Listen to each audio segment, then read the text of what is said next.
So we're online now? We are. Great. Good morning, everybody. My name is Lona Laren. I am a social policy and innovation advisor with Strathcona County, and I'm a member of the Alberta Age-Friendly Community of Practice. So I'll be your moderator for today's session. It's my pleasure to be here today and to welcome you to the third session on our diverse series webinar series, Indigenous Seniors. Just a few housekeeping duties before we move on. We're going to start with the land acknowledgement. In the spirit of our journey to promote reconciliation, we would like to honor the truth of the shared history and acknowledge the many First Nations, Métis and Inuit who have lived and cared for these lands for generations. We are grateful for the traditional knowledge keepers and elders who are still with us today and those who have gone before us. And our guest speaker, Doreen, will also have a land acknowledgement in her presentation for us coming up. Also, we've got some housekeeping details just to be clear as we go through. It is important to us that you're comfortable during this session. And with that in mind, for everyone's listening ease, please stay muted during the presentations. During the question and answer sessions, you will have free use of your mic and camera options. You can pull the participants list by clicking the participant icon at the bottom of your screen. Click that and you'll see an option to raise your virtual hand. Later on, we'll be inviting people to click that when they want to speak to help us manage the conversation. We also encourage you to participate in the chat box to share your thoughts, ideas, and questions.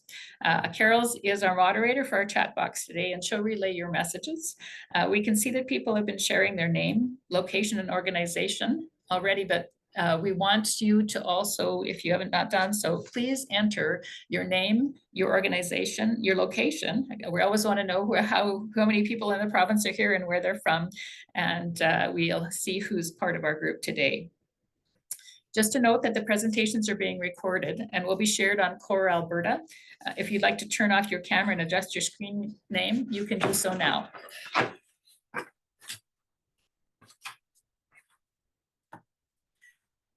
So this series is being hosted by the Alberta Age-Friendly Community of Practice. The Alberta Age-Friendly Community of Practice is designed to help communities that are considering or in the process of developing an age-friendly plan. In this closed group, members meet regularly and offer support to each other in mentoring capacity. I know it's been a real support to me since I've joined the group about 1.5 years ago. There's also an open discussion group that is available to anyone interested in the age-friendly concept or its 8 domains. The focus of that group is disseminating information and providing opportunities to ask questions and share information. Members may or may not be involved in the age-friendly initiative. So if you're interested in learning more about age-friendly and those 2 groups, I encourage you to visit the coralberta.ca website. So just a bit of background before we get started. So what is age-friendly? Age-friendly is a model to enable active, healthy aging by fostering on 8 specific domains of community living. Age-friendly communities help seniors remain engaged in their communities through the development of supportive built and social environments that facilitate exercise, social connection, and respect for seniors. The journey to becoming age-friendly employs a bottom-up participatory approach that involves the active participation of citizens of varying ages and abilities in all aspects of planning.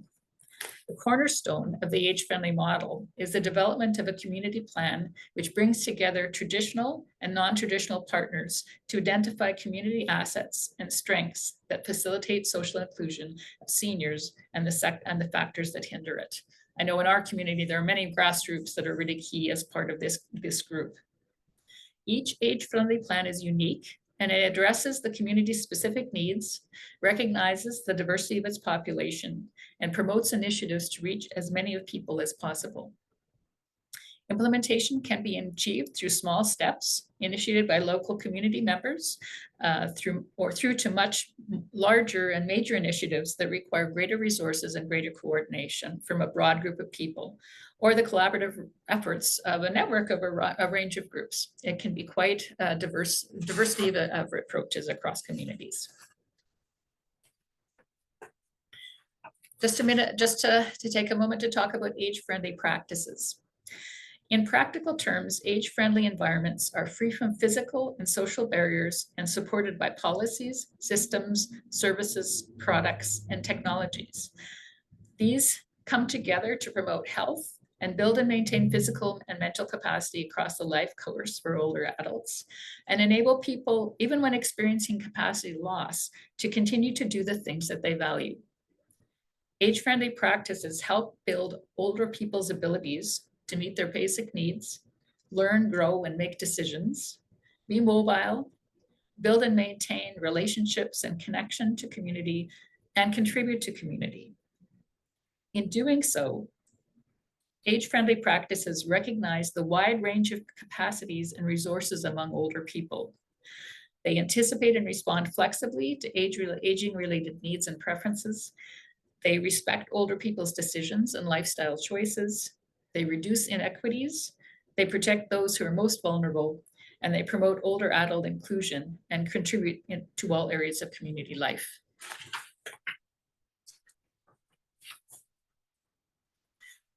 Just some more context around older adults. In Strathcona County, we just did a big engagement and we talked 55 plus, but seniors, seniors are a diverse group, and depending on your community, you may describe this population differently. This group includes different cultural and ethnic backgrounds, sexual orientation, and those living with disabilities. Furthermore, older adults span more than 2 generations, more than 3 if you're talking 55 plus. They have a wide spectrum of skills, abilities, support systems, living arrangements, levels of education, health, and wealth. They're influenced by their unique experiences, lifestyles, and circumstances. This series is exploring how senior serving organizations, age-friendly partners, and businesses and other groups can foster a shared understanding of the needs of diverse populations of seniors and identify enablers to inclusion for communities. Through these sessions, Age-Friendly Alberta Community of Practice aims to encourage and facilitate a variety of local initiatives that support a sense of belonging for diverse populations of seniors. This session will discuss challenges Indigenous seniors experience and explore ways to support their inclusion in age-friendly planning and initiatives that communities could undertake to support a sense of belonging. We are very fortunate to have with us today 3 speakers. We have Doreen Williams from the Circle of Wisdom Elders and Senior Society in Calgary. We have Sophie Laboucan from Bentero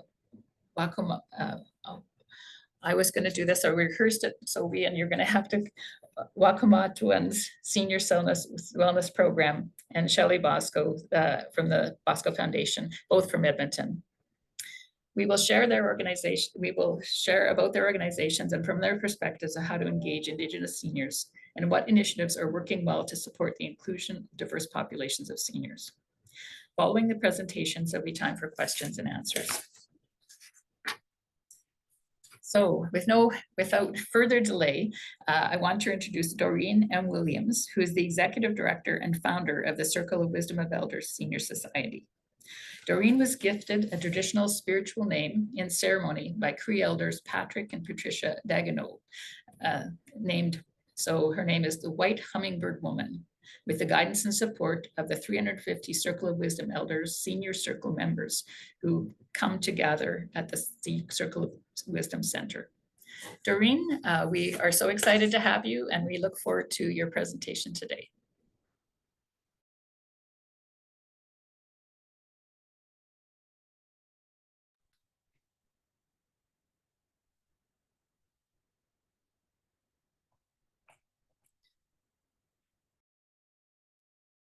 Just muted, I think, Doreen. I'm talking to myself. Anyway, so um it snowed here in Calgary, so there's lots of snow. And so one of our cultural practices here at the center is that we smudge as a team. I didn't get to smudge this morning because of the traffic. So what I'm going to do is I'm going to smudge now and because I didn't do it, and I want to make sure that I can like do this presentation in a good way. And so we smudge with sage in the morning, so that's what I'm going to use. And we also use sweetgrass. And so the sage is so smudging is a ceremony. And so the concept is you have to get the rights to teach smudging, or the rights to host ceremonies, or the rights to do ceremony. And so we use sage to clean our minds, so that, and we clear the air, and we invite the ancestors and the grandfathers and grandmothers to come to support us and guide us when we talk about our Indigenous elders and seniors, and sweetgrass. And so there's 4 medicines that we use. So there's sweetgrass, and they say that the animals don't eat the sweetgrass and stuff because it's a sacred medicine. The sage cleans the air, cleans your mind. It kind of centers you. Cedar is also cleansing. And tobacco is like, you'll hear that we do that. We use that as how do I say this? Like an offering. And so if we're asking Creator for something today, we will put it in our tobacco.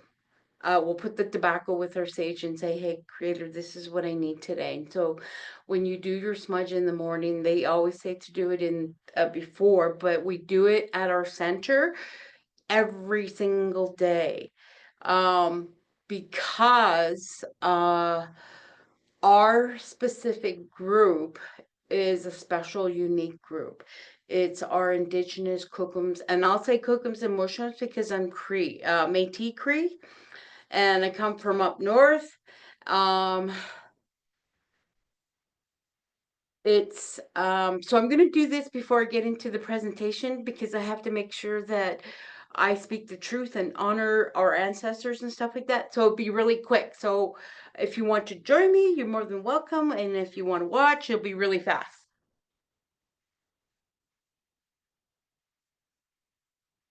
So what happens is when we light the smudge, it invites the Creator to come and join us, and the smoke takes up to the eagle, and to the eagle our message gets taken up to the Creator and then our ancestors.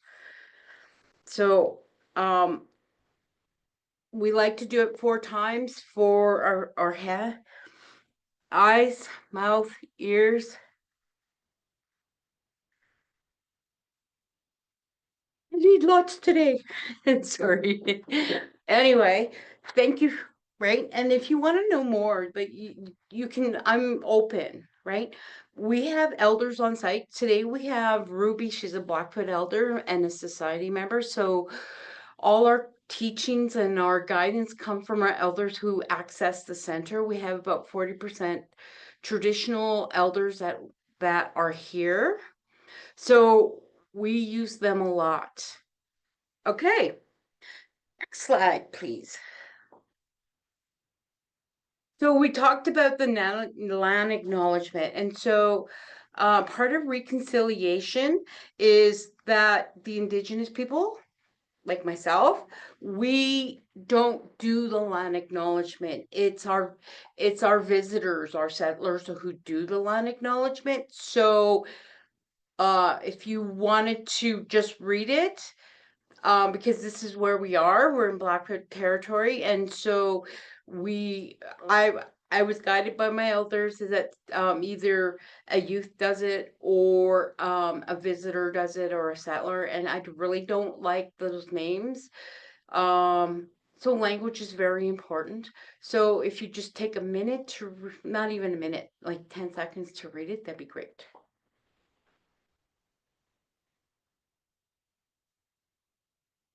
Thanks.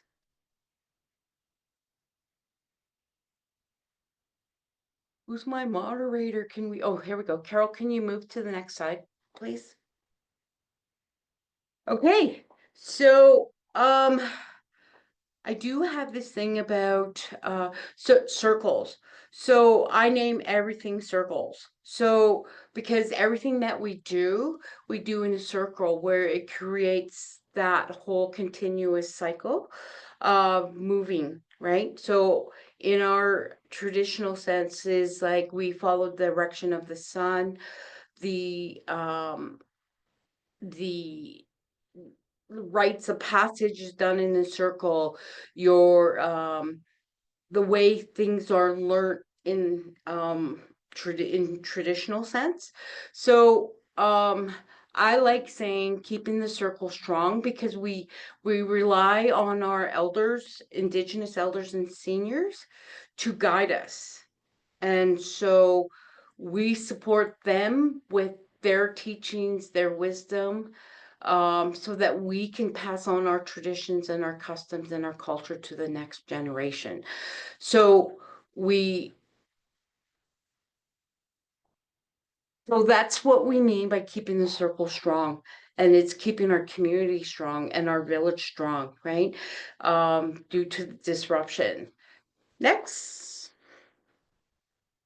So here's some of our elders.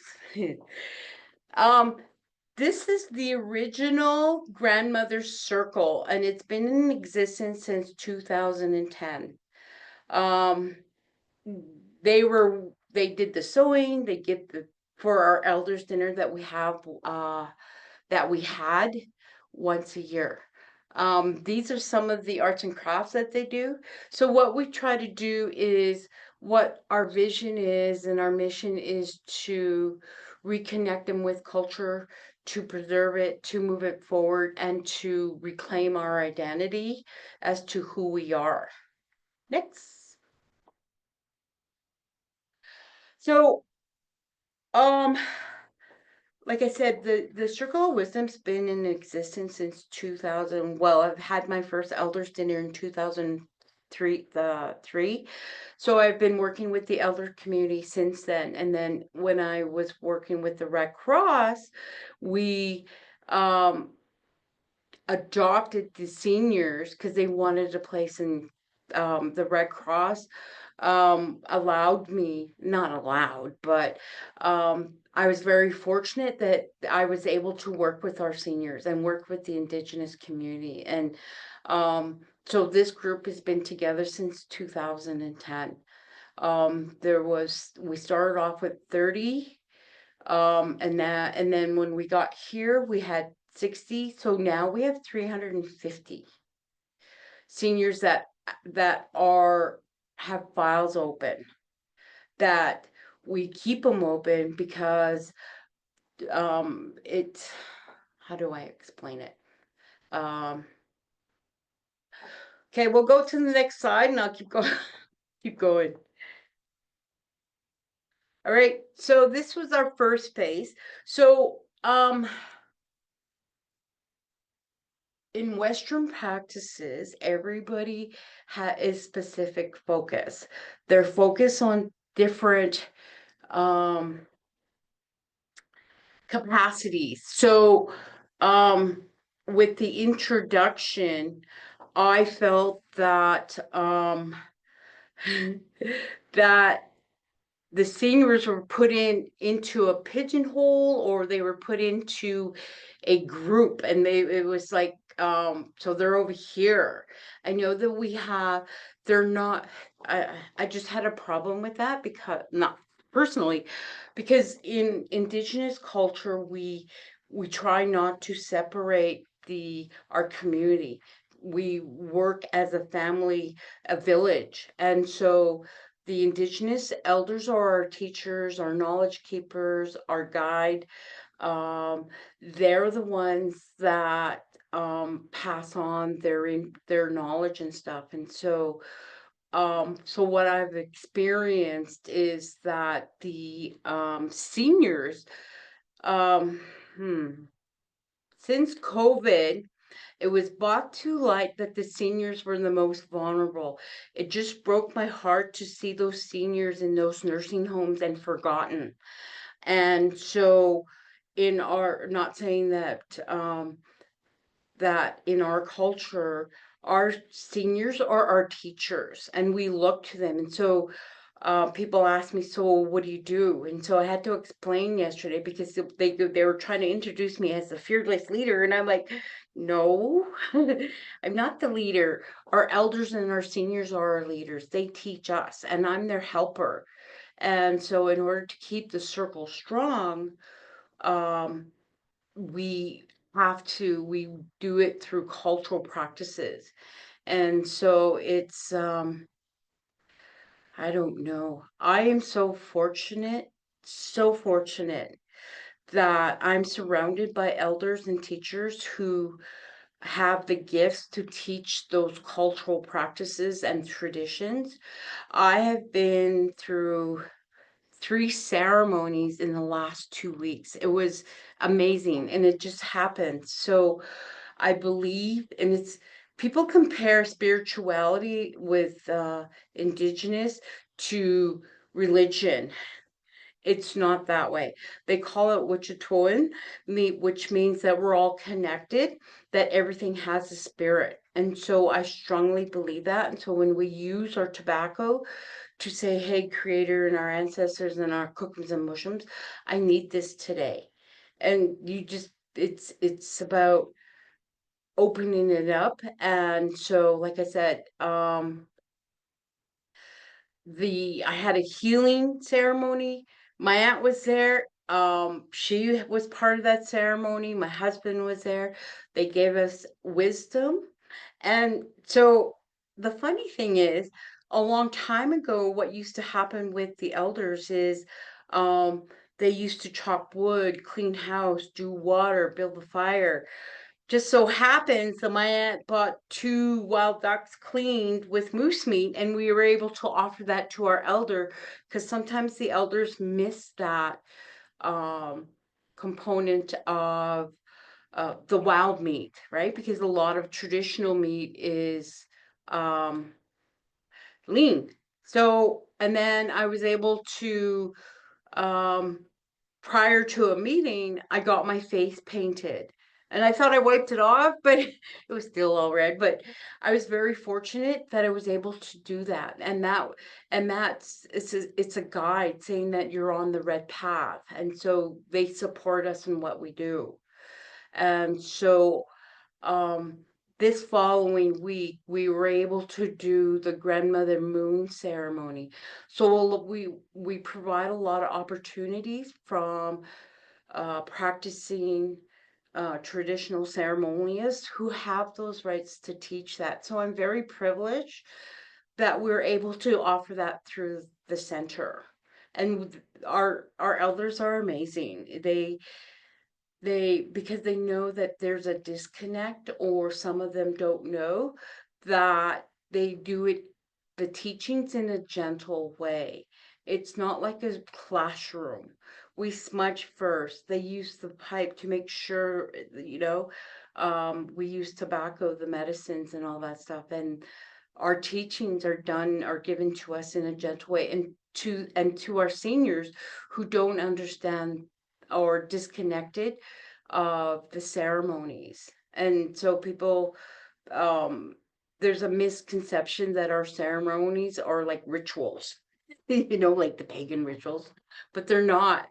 Um, there's lots of resources out there, and we talk about the ways of knowing, but we're all connected, and we understand this. It's I always say the circle of life and how we use that, and so we try to use that here at the center. Okay. So um So we call this a circular caring framework, and I'm still working on it, right? So we start with new beginnings. So we do an intake, because we have to incorporate the Western way of documentation and the formalities to ensure that we meet the requirements to the funding as usual, but we also incorporate the tradition, how we look at things differently. Um, so we do an intake so that we have an informal assessment as to what they need, right? And so we do that from new beginnings, and it allows us to find out where they're at. So when we do an assessment, we talk about, we'll go with the physical. So what do you need? So they might need healthcare. They might need food. They might need housing. They might need basic needs, and they might need transportation. So we try to figure out on the medicine wheel, on the physical sense, and then we'll move down to um, I don't know, the emotional. So they're isolated, they're lonely, they don't know how to reach out. So we offer a lot of programs so that they can come and meet. It's a gathering place. So a lot of a lot of centers, uh, well, in working with the Indigenous community, I know it's social media, it's also media, it's what you think, it's preconception of stereotyping and racism, discrimination. You have that lens. And so our center is a gathering place. There's no labels on it. So it doesn't matter if you need this or this or this. Everything's confidential. But if you just want to hang out, come have tea, you can do that. Or you just want to come smudge, you can do that. You can just drop in. So it's not a drop-in center. We're not a social services. We're not specific focus. We're just here for the seniors. And so when we do our assessment, so that's the emotional need. We have the circle of caring, that we have CARIA, the elder CPS elder abuse unit. We have the Kirby Center or Unison. We have Satina Elders Lodge, Siksika Elders Lodge. Um, we have Awutan. So the circle of caring, we meet once a month and we talk about our high needs, and so how can we streamline the assessment or the intake to others to address the emotional or the mental needs, or if they're to redefine what elder abuse is. And so a lot of people, because of the Western approach, they have to call the police right away when it comes to, so we try to work with everybody to address some of the barriers or the challenges that the seniors is experiencing. And usually it's family, right? Because of disruption in the family dynamics with residential school, all of their teachings and all their learnings and knowledge was taken away. And it was replaced by individualism, abuse, not how to be a parent, but given skills, right? And so when they left residential school, they weren't taught the rites of passage. They weren't taught how to be a parent. They weren't taught that cycle of what you're supposed to know. And so that's when we talk about the life cycle. There's things that you go through to learn. Each stage is different, and so those ceremonies, those skills, that knowledge is based on that will until you get to the elders, right? And so it's so much. So we try not to pigeonhole our seniors, our elders. So there is a difference between elders and seniors. There's another misconception, um, is that when you turn 65, you're an elder. In our cultural sense, that's not how it goes. An elder can be from somebody who's younger, who's been taught from a child to learn all those rites of passages to perform those ceremonies, to do what they need to do. And so they learn that. And so to become an elder, you have to learn those rites and those ceremonies by other elders. And so we're very fortunate that we have access to that and that the traditional knowledge and the teachings come. So we use the assessment on the medicine wheel. We also do our report writing on the medicine wheel because it's easier to address some of the needs that our Indigenous community circle members need. And we don't call them clients because we, like I said, the when they're not a different population. They're not a different population. They're not set aside. And so when our elders talk about the parallel sense, it's you got your Western and then you got your traditional. And so there's a huge difference, right? Our elder reg talks about that. And so we honor our elders and seniors. We honor the journey that they've been on. And because of the interruption and what has happened to the Indigenous people of Canada, and I know people are culturally exhausted of hearing over and over, and we do hear, well, why don't they just get over it? Well, how do you do that? What do we do? And so we don't tell our seniors what they need to do. We just offer services and we offer, we do lots of cooking here. We got a kitchen. We have an elders room where they can go in and smudge. We do offer various types of workshops. And so we talked about the medical needs, right? We have a vision clinic, an eye clinic, a hearing clinic that comes on site, right?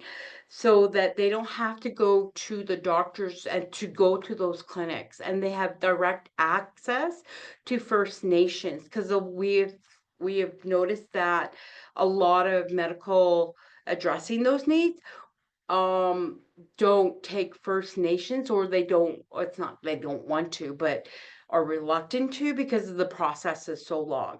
So they do those assessments.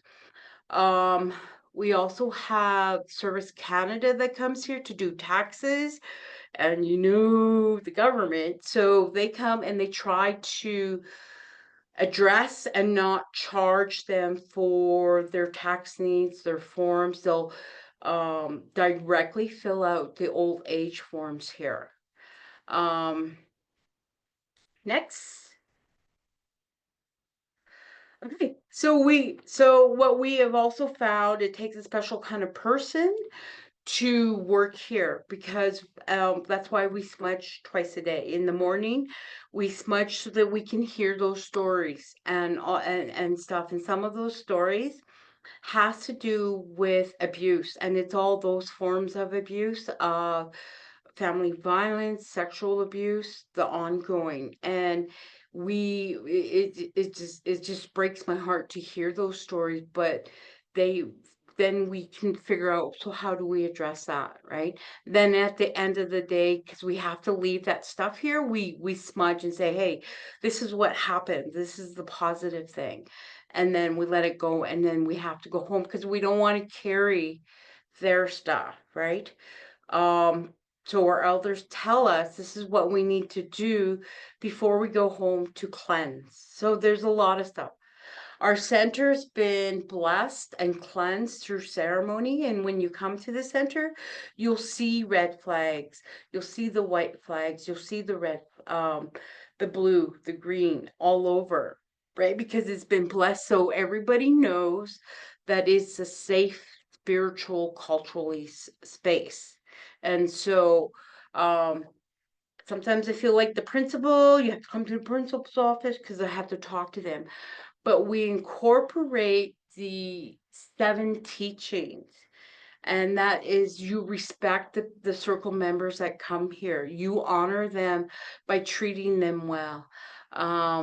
It's confidential, because I know that lateral violence can happen, and because violence was introduced when they were into residential school, and it's an ongoing cycle, and that's what we deal with. So we try to bring ceremony to ensure that this is a safe space culturally, but also physically, emotionally, and mentally.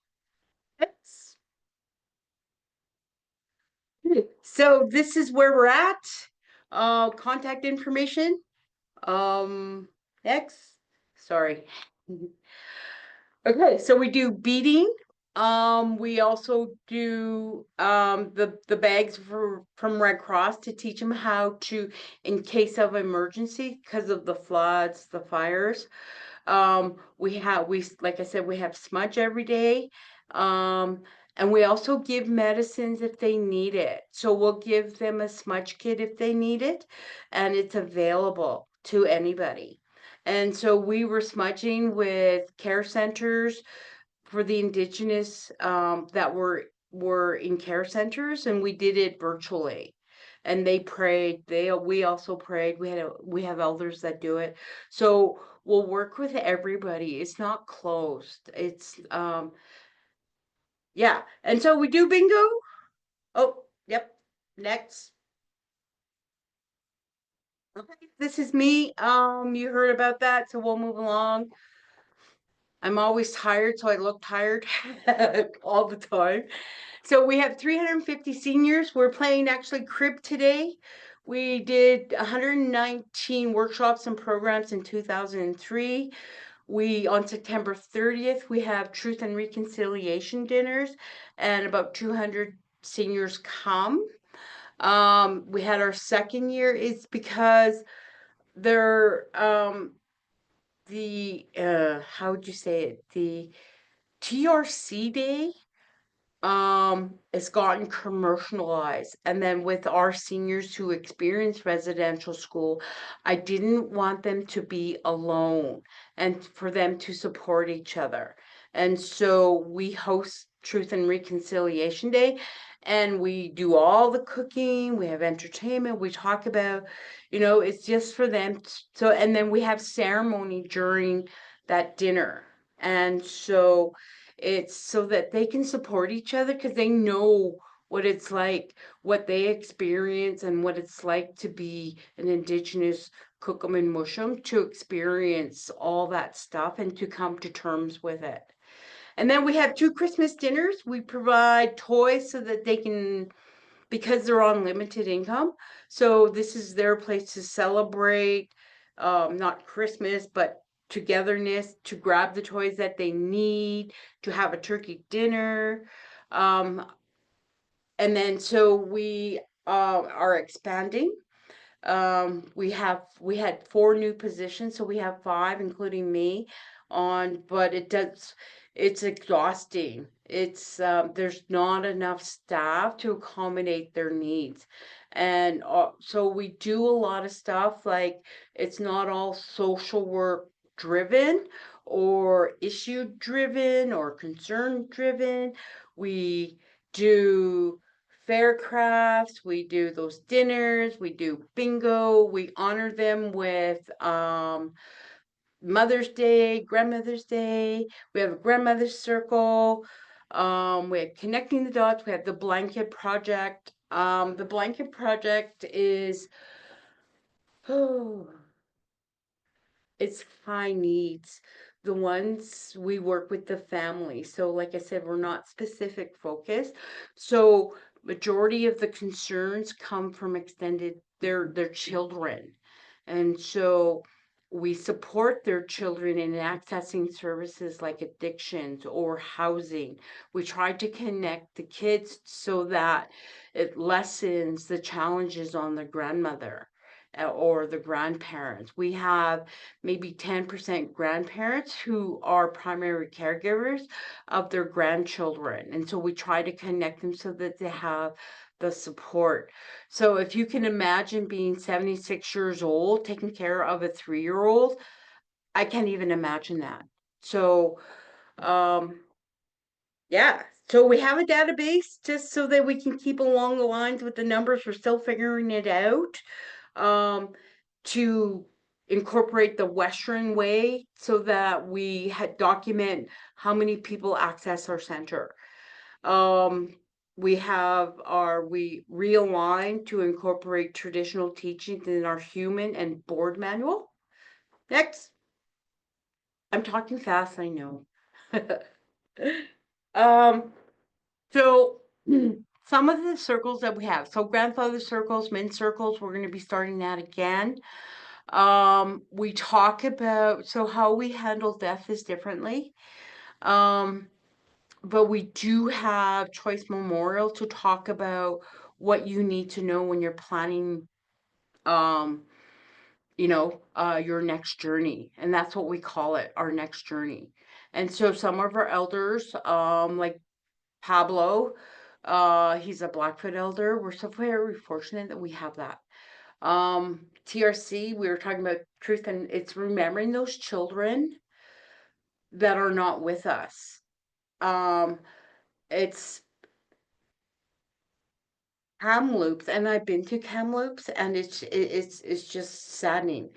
So Kamloops was the gateway to bring out to mainstream what happened in residential school and all those graves, and they were children. A lot of people don't think that oh, they was just that didn't really happen, but it was a reminder what happened in history. And so those children are the ones that we're working with. Like we hear stories, like it would just break your heart because it's like, oh my God, these were children. Like, can you imagine being 3 years old and being taken away from your family? 3 years old. And I'm like, she goes, yeah, they lied. Like, she remembers that. And she said, that they said, do you want to see your family? And it was the law enforcement. So you talk about being distrustful, right?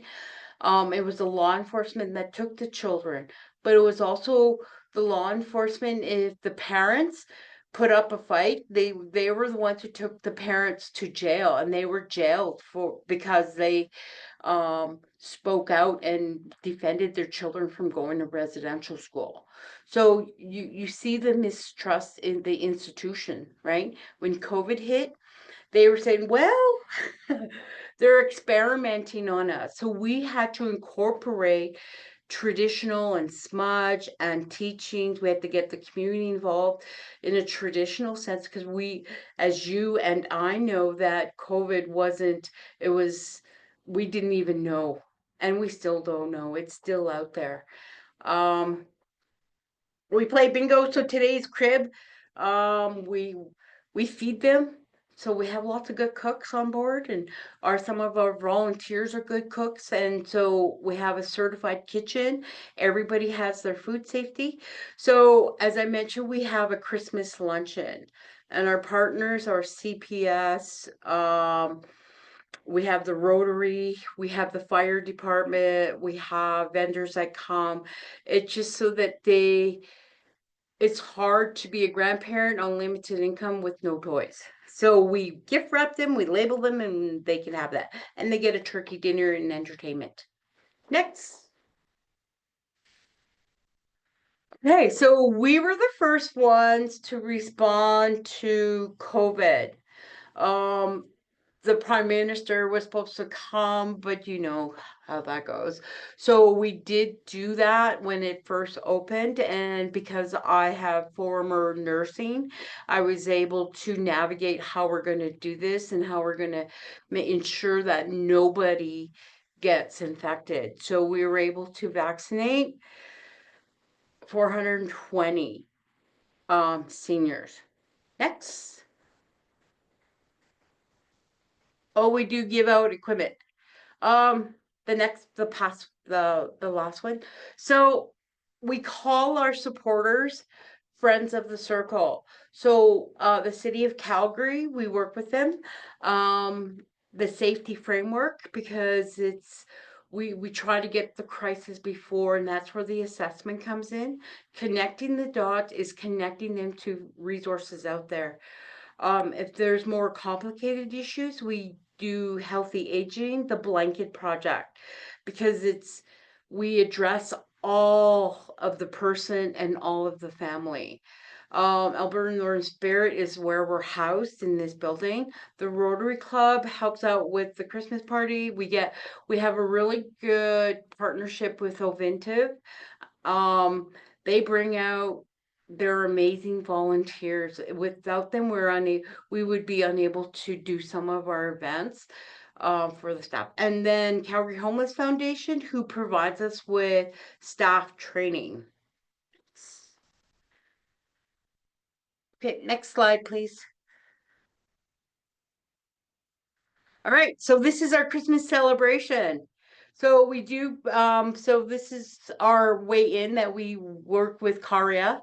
This is our elder Pablo, when we went sage picking and then wrapping up. And some of the gifts that we use are these. Next. So we call it making relatives. So the circle of caring, I was talking about that before.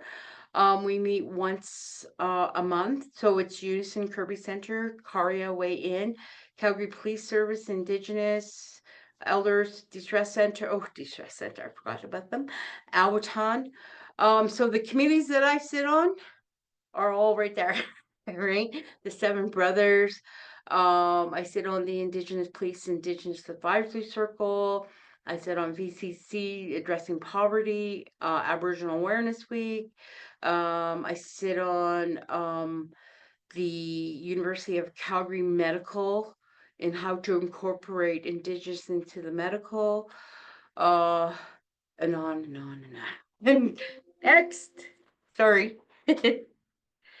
So these are some of the testimonials, right? From our elders. They feel safe.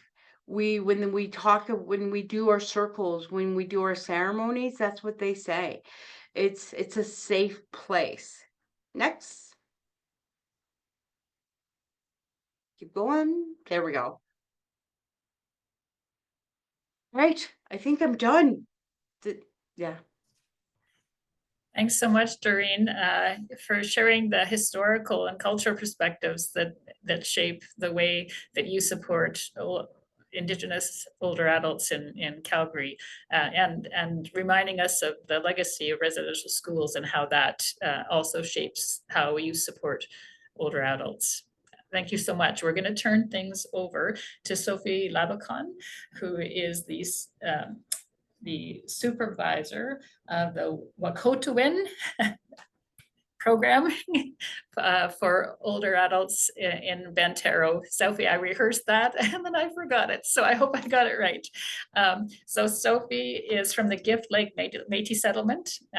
She was raised by her beloved grandparents, Ernie and Helen Anderson. She's a mother of 4 and also a grandmother to her 3-year-old grandson, Jabin. She's lived in Edmonton for 12 years and has been working for Bantero for 8 years. Her position now is coordinator for the Wahkomatowin Seniors Wellness Program. Sophie, thanks so much for joining us. I'll turn it over to you now.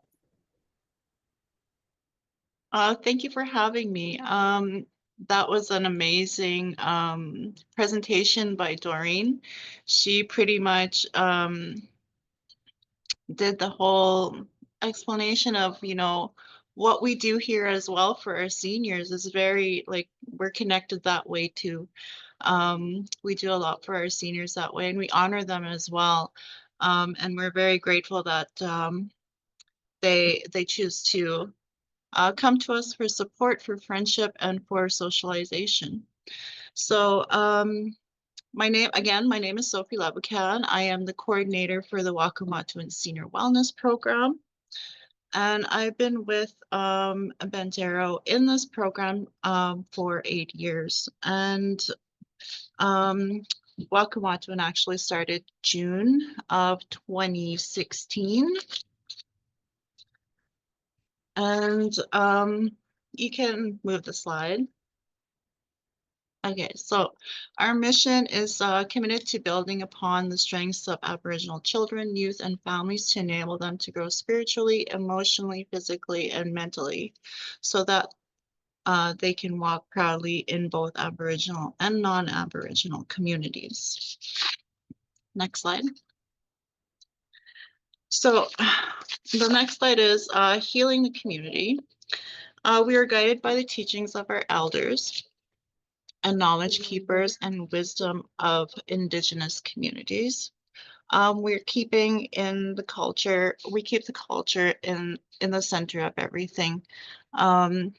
When we have our programs, that's the first thing we do. We will light a smudge, and then we will say a prayer together in each of our programs that we have. And of course, all of this work is best done with partnerships and collaborations. So some of our partnerships and collaborations are the Edmonton Public Library. They provide a space to do Cookum's Tea Time and Mushum's Bear Den. And as we collaborate for the space,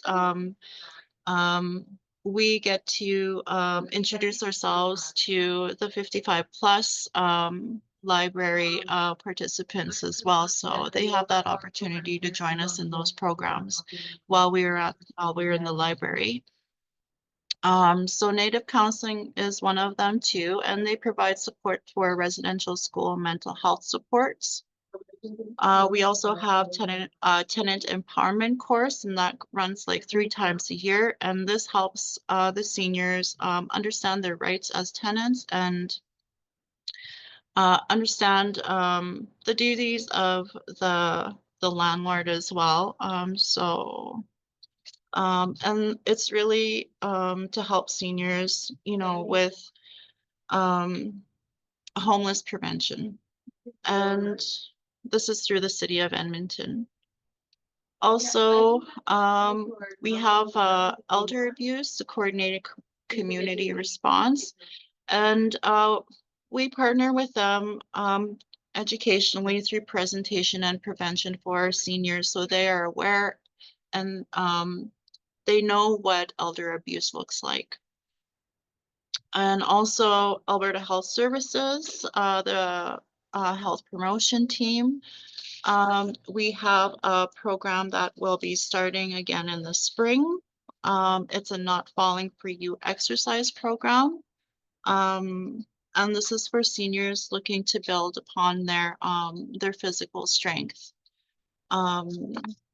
And then we have Money Mentors. And this is a partnership through, again, educational purposes. We have somebody come in to teach them some financial literacy, just to help them extend their limited income that they have.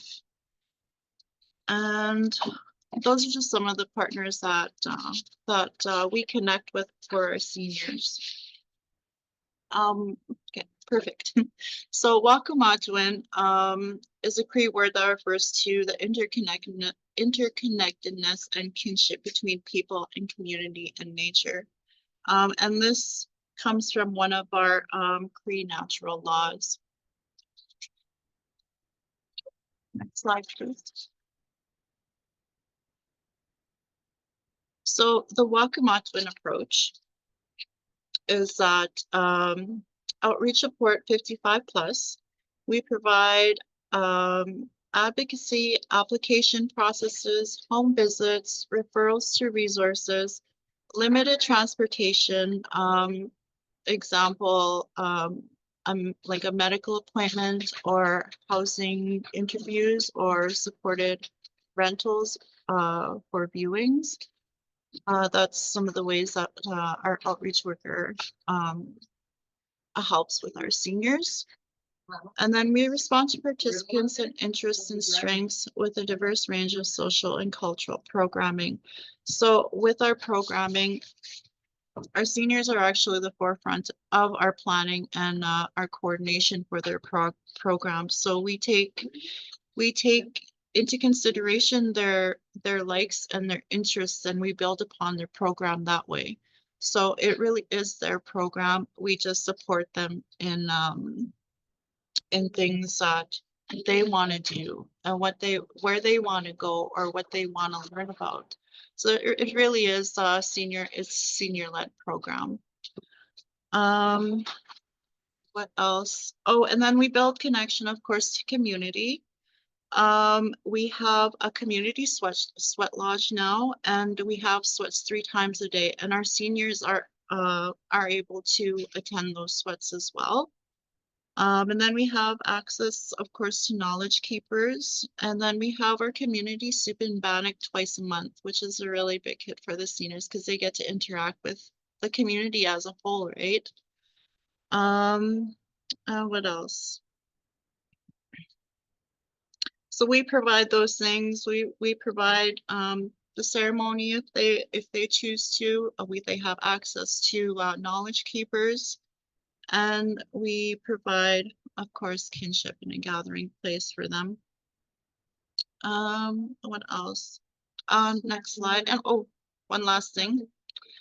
We also, it's very important for myself and the staff to build relationships with the seniors to facilitate trust, because a lot of seniors that connect with us, they've gone through the residential school system, and that's one of the things that we try to foster is that trusting relationship with them, so they feel safe coming here, and they feel safe being a part of the Ventura community. Next slide. So I'm just going to go through a little bit of our programs that we offer. So one of them is our Cookums Tea Time. This group is for women 55 plus to engage in arts and crafts, share stories, make connections. Using their creative side, women build and share skills while developing meaningful relationships with each other. And next slide. And our Mushims Bear Den is for 55 plus senior participants. We provide a welcoming and respectful group for senior men to work on projects, go on outings, explore the therapeutic natures of arts and crafts, and men are inspired to learn to express themselves through art, and they don't need to be experts in any of this. Next slide. So our social hub is a co-ed program for seniors looking to socialize and make new friends through groups and outings. Each session allows participants to connect with others through different activities and events and exploring diverse interests. They also have their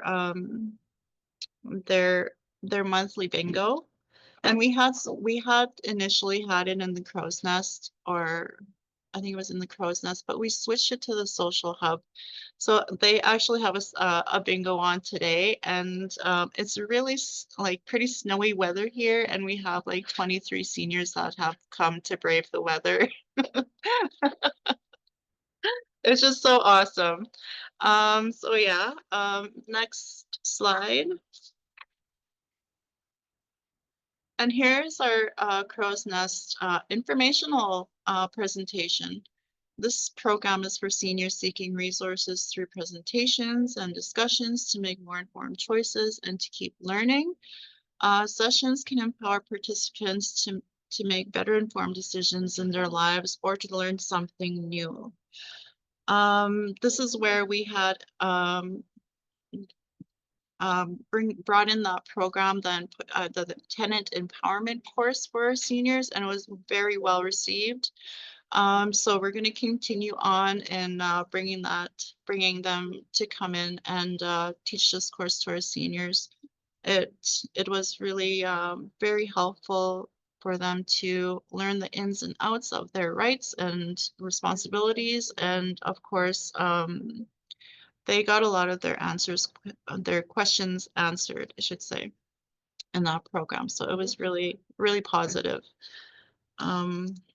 Next slide. And this is Not Falling For You program. It's through Alberta Health Services. It started off as a pilot program last spring, I believe. And we had put it on hold for a bit, but we're going to start it up again probably in late spring. So that way, you know, it's not as the sidewalks aren't as slippery and stuff like that. Make sure it's safe for them.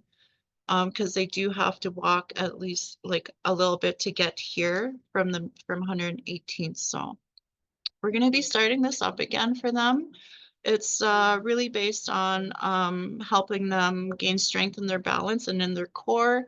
And it's really low impact because we had purchased chairs for this, so they can do like chair exercises as well, and support them when they're doing the balancing exercises and other few exercises that they need to stand for.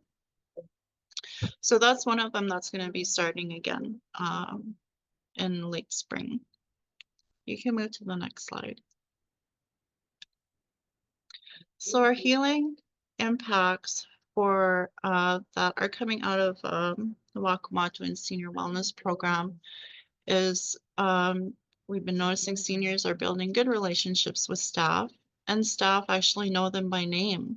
So that really helps them feel like, you know, they're part of our community, part of the community. And then some seniors, we do have some displaced seniors, and they are looking for community.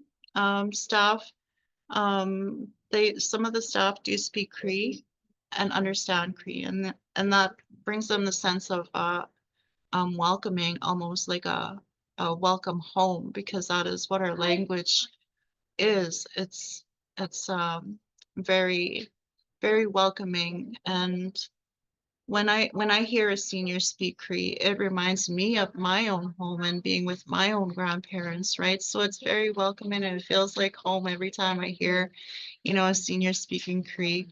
And then I'm able to speak Cree as well too, right? So it's really awesome. It's amazing feeling.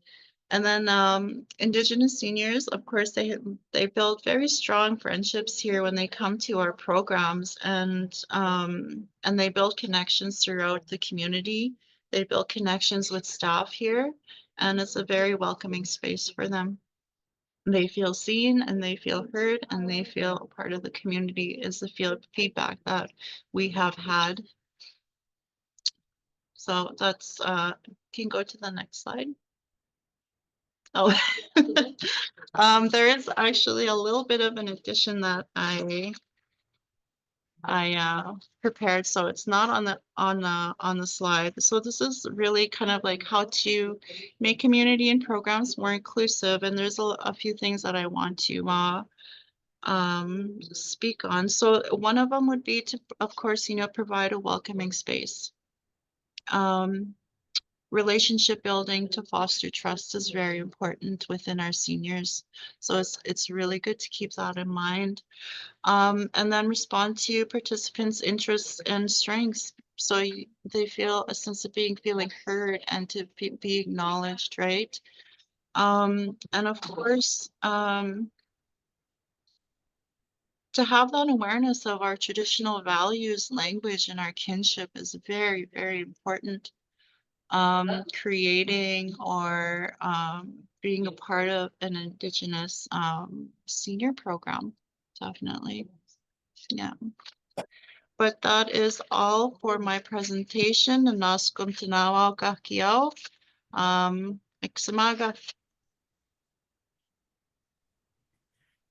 Thanks so very much, Sophie. Before Shelley and I met with you, actually, she noticed that there was a community sweat that day, and we were trying to see if we could coordinate coming, because that's just a welcoming space for all community invited into some of those dates. So, and a great way to get a deeper understanding of the culture and the teachings. So again, thanks so much for presenting today. Oh, thank you for having me. And we're going to turn now to Shelley Sabo. So Shelley became co-CEO of the Bosco Foundation in February 2024 after working with some equity building tenants. She's worked for all level of governance and senior serving organizations. She is an intercultural learner with experience in principle-based community development, circle facilitation, and grant writing. She's also a Rotarian.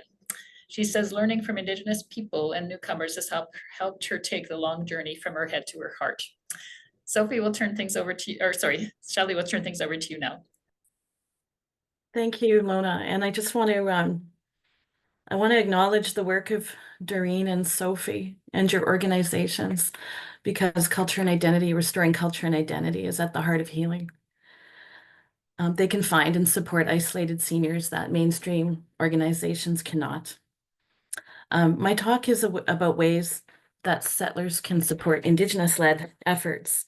My ancestors are from Slovenia and England and settled in Saskatchewan. I grew up near the Transit Hotel in Northeast Edmonton because it was close to Saskatchewan, and that's the only place we went on holidays. And in retrospect, I was very lucky. Next slide, please. So for settlers, there's many ways we can educate ourselves.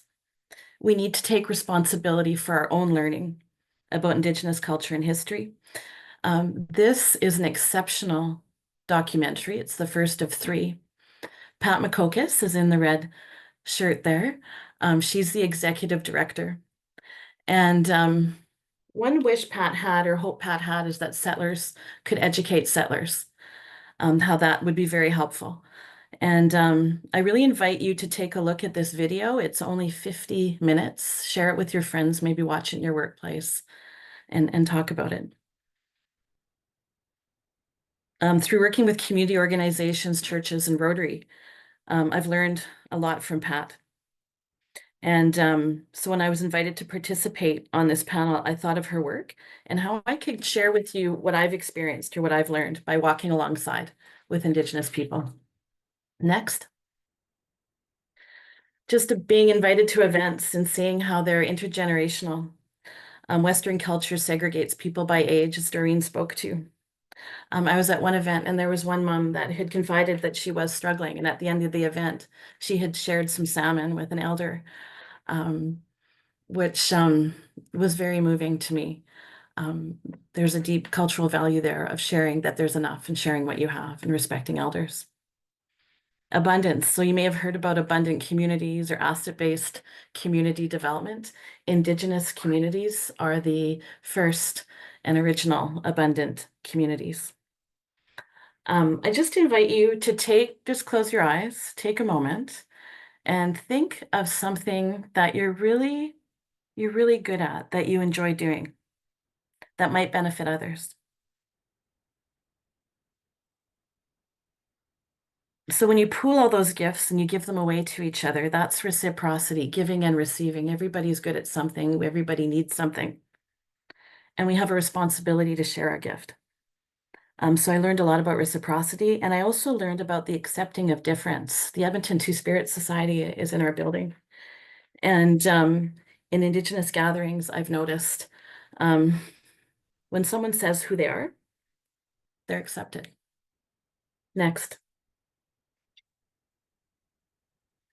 So as Doreen and Sophie have talked about, doing things together in a safe space is good medicine. So supporting Indigenous-led organizations is so important because they can find people that are invisible and bring them into a safe space where they may feel safe enough to show themselves. And I mean, after listening to Sophie talk about how I'm looking out the window, 23 people came today and they feel seen and heard, how precious that is. An Indigenous friend told me that her neighbors were very nice and she really liked them, but honestly having her own safe space where she was understood and she didn't need to explain things and she could just be herself, how valuable that was. Next.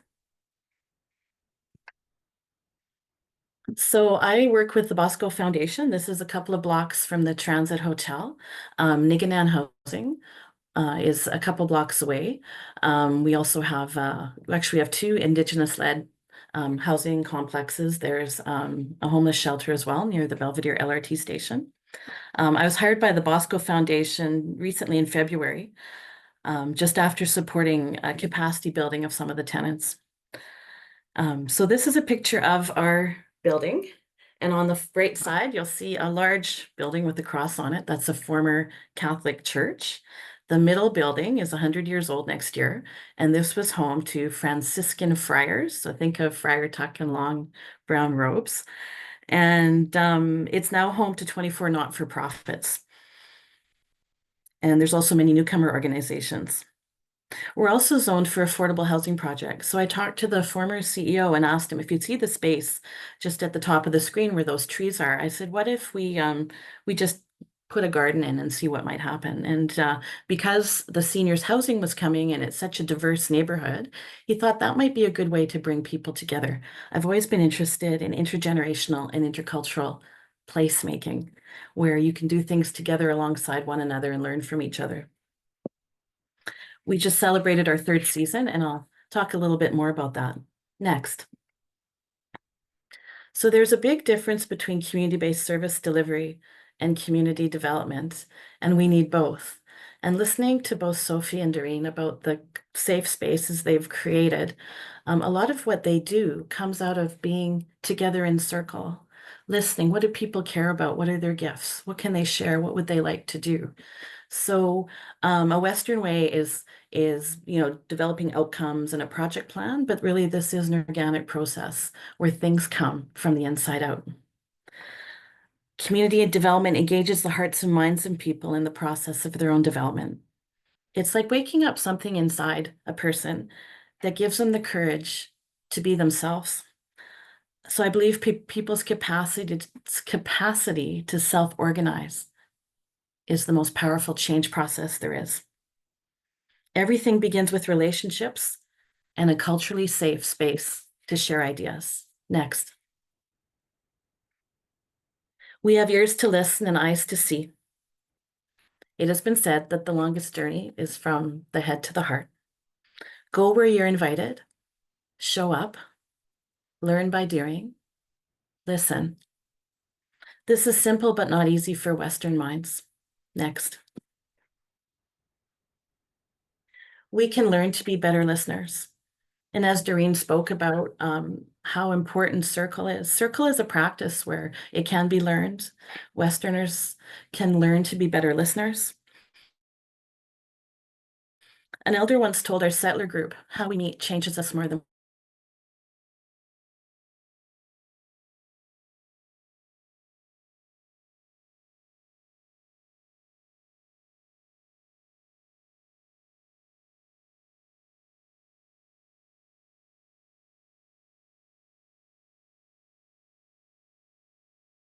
hope to learn today.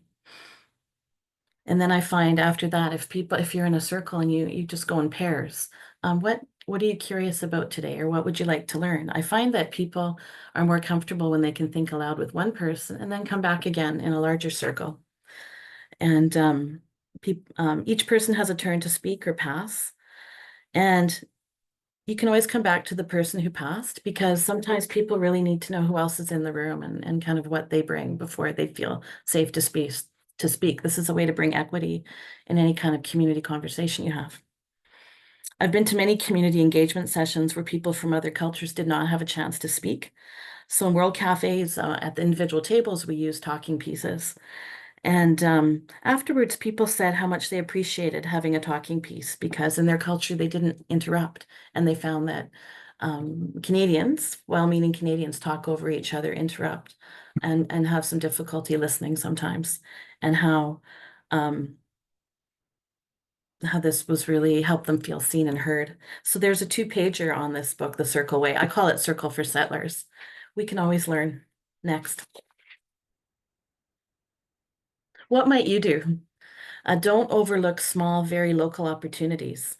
It's easier to build trust in a small group. I found things like finding grants, co-writing grants, finding donations. One group really wanted to have nice coats for their seniors. And so some beautiful, almost new coats were sourced and dropped off, and how pleased they were to be able to share them. And things like that can spark hope and things can grow organically. So service clubs, we heard about Rotary. They have micro grants. They also have networks and resources and vocational skills. Churches and community halls, they have space. Ask. You can be someone that opens a door to an Indigenous group in your community. I find meeting at the same time and place to build momentum, like a drop-in tea from 1 to 3 on Wednesdays. For example, just dropping in, spending time together, listening together, kind of co-sensing what else might we do together? What do you care about? Next, please. So the garden metaphor. I spoke about the garden we started 3 years ago at the Bosco Foundation. This is on the north side of our building. And I've learned from Indigenous people that believing is seeing. Having a shared vision can be very powerful. So working together and getting to know each other as you move towards that vision can really lead to bigger and better things. Small is the new big. This is what we mean when we say things grow organically. Learning by doing. The ideas come out of that sharing in circle. Next. This is what an abundant community looks like. This was the garden in the second year. So community grandmothers from nearby housing visited and they shared teaching and prayers at community events. Next. So this was the garden in the third year, just in September, 2 months ago. Having a place to meet over time, creating kind of a place of learning and encouragement, built trust and belonging, and to keep growing. Next. So for Truth and Reconciliation Day, the African-led groups really wanted to honor the grandmothers that had shared the teachings and hosted a huge feast. And I wrote Ubuntu meets, I was taught Wahkomatowin in the garden. So this was a very grassroots gathering, neighbor to neighbor. If you haven't heard these words before, I invite you to learn them. Other cultures have words that are or for concepts that are hard to understand intellectually, but can be felt experientially. Next. So over 150 people came and really enjoyed being together at this intercultural and this intergenerational event. The Africans wanted to be excellent hosts and they cooked for days and they offered over 25 different dishes. There was bannock, tea, a sacred fire. And what was really beautiful is to see the Indigenous seniors and the African seniors greet each other with great respect and reverence, and how younger people treated them. They share many cultural values. And if you can look on the far right of the screen, there's marimba. We have a marimba band in the building too. That's a lot of fun, and they've done a lot of things in the community. Next. Anything that restores culture or helps restore culture and identity is healing. So at this event, there was an all-women's drumming circle. And they came into the garden. When people know who they are and where they come from, it's healing. It's an Indigenous worldview that your healing is my healing, is our healing. Next. So I just have a resource list here to find with the links to Treaty Talk. Principles. I find principles rather than rules really important. And the 4 World Center for Development were based on working with Indigenous elders from around the world. They've done beautiful work on community development, and 2 of the co-creators live in Alberta, which is really amazing, and we're very lucky they're here. Transformational capacity building, how important it is to support the work that Sophie and Doreen are doing in their organizations. I've seen mainstream organizations have high capacity to write grants and not leave any money on the table, and then in turn try to do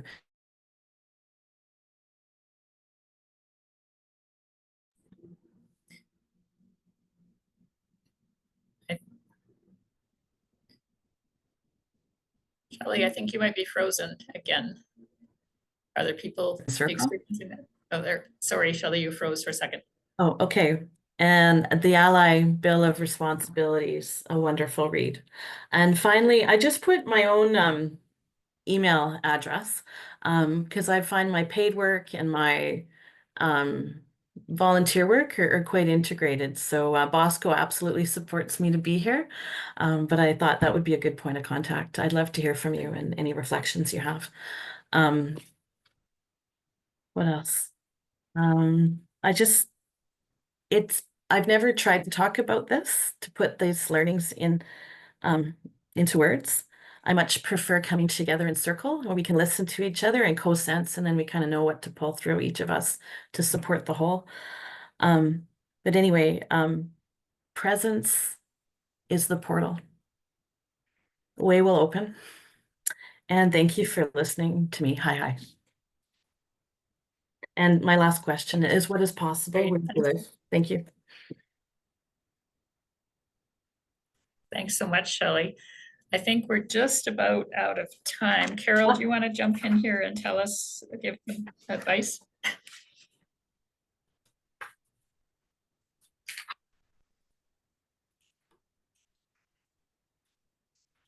I think. Sorry about that, Lona. I'm trying to It's find okay. the button there, but I think if participants are okay, if we just open it up, if anybody's got any questions, we can just stay on for a few minutes if people, our presenters are open to that. And if anybody has any questions, we'll just wait and see. You can either raise your hand, you can unmute and ask your question, or you can put it in the chat. And if there aren't any questions, Lona, then I'll let you wrap up, but we'll wait to see what participants have to say. Great. And let's see if anybody's putting anything in the chat. We have you gave us lots of things to think about and wonder about.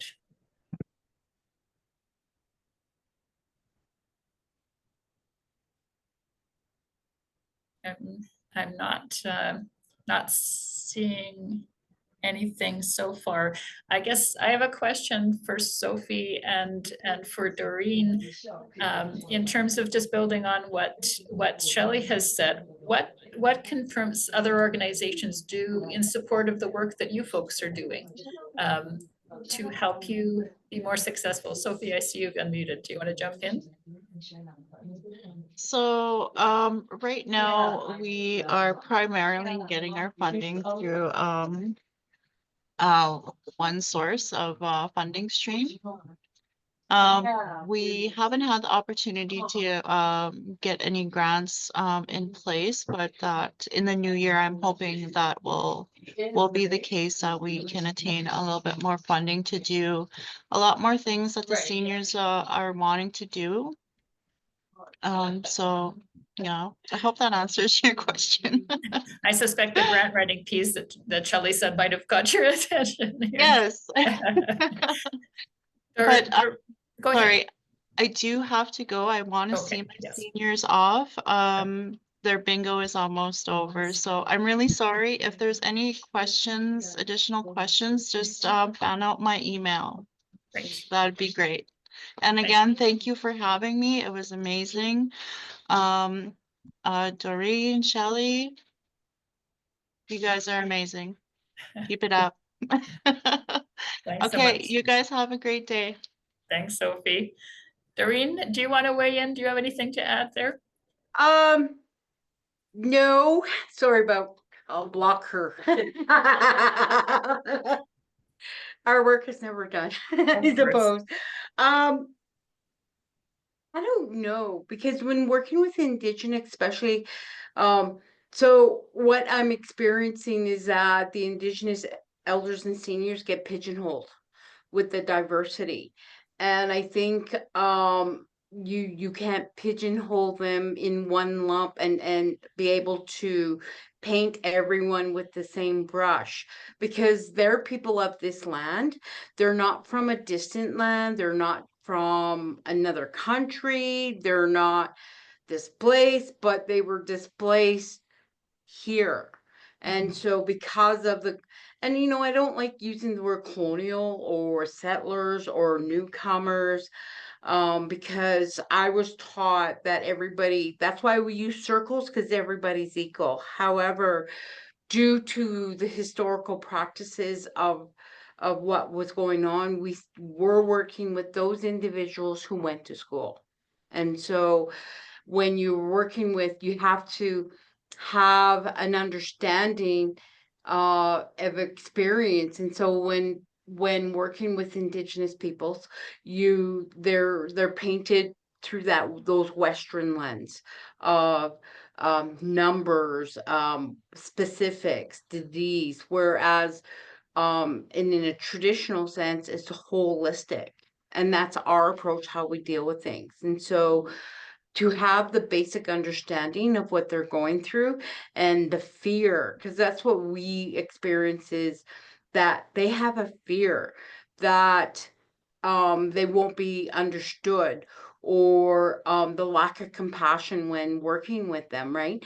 And so we have, it's like Sophie said, we have to be their voices. We drive them to the hospital to interpret. We drive them to their doctors. We drive them to get their paperwork done so that we can interpret what's going on, because they have that fear. And so all our workers are like mama bears, right?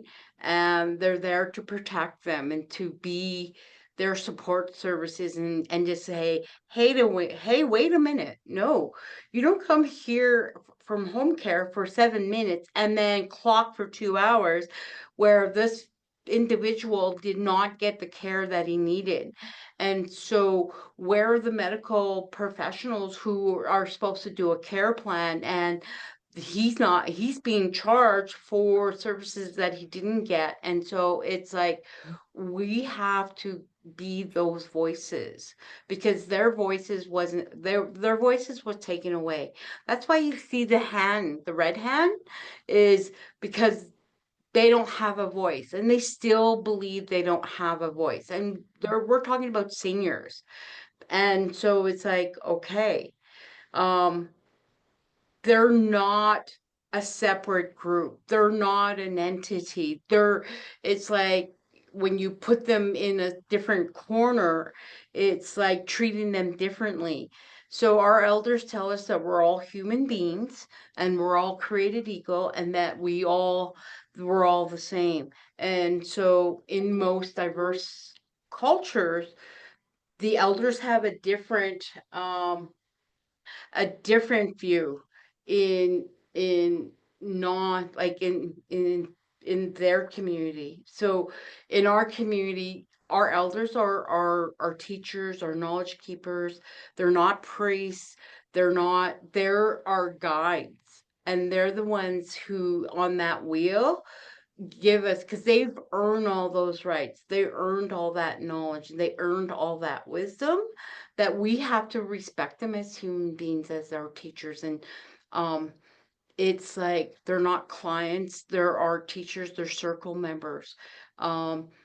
It's gotten to the point where we only address social issues, and that they're clients. And so it's like, we have to show them the respect that they need, and honor them with their wisdom that they share. And so that's how, as workers in our center, we approach our seniors, right? Yes. We honor them with the wisdom that they share, even though they're struggling or they have challenges. We know where those challenges and those barriers come from. So we have to, like, we understand that we have to build that trust, right? And so, yeah. I'm hearing we see everyone as valued community members regardless of their age, and also understand the principles and cultural traditions, and creates respectful spaces that honor that for them. Great. Thank you so much. Thank you so much, folks, for staying on the line with us today. And thank you again to our great 3 presenters. We've seen comments in the chat of how meaningful and informative this was. I totally concur.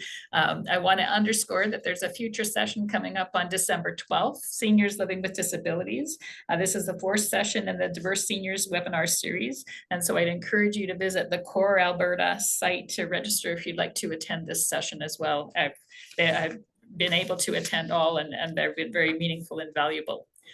And again, thank you everybody for spending time with us today, gifting us the time in your morning to be part of this process and share this learning from these three wise folks. Thanks, everybody. Safe travels home in the snow. I'm seeing a lot of us on my radar map are having snow today, but probably the people in Calgary are thinking it's about time Edmonton got some snow. Anyways, thanks so much and have a great day.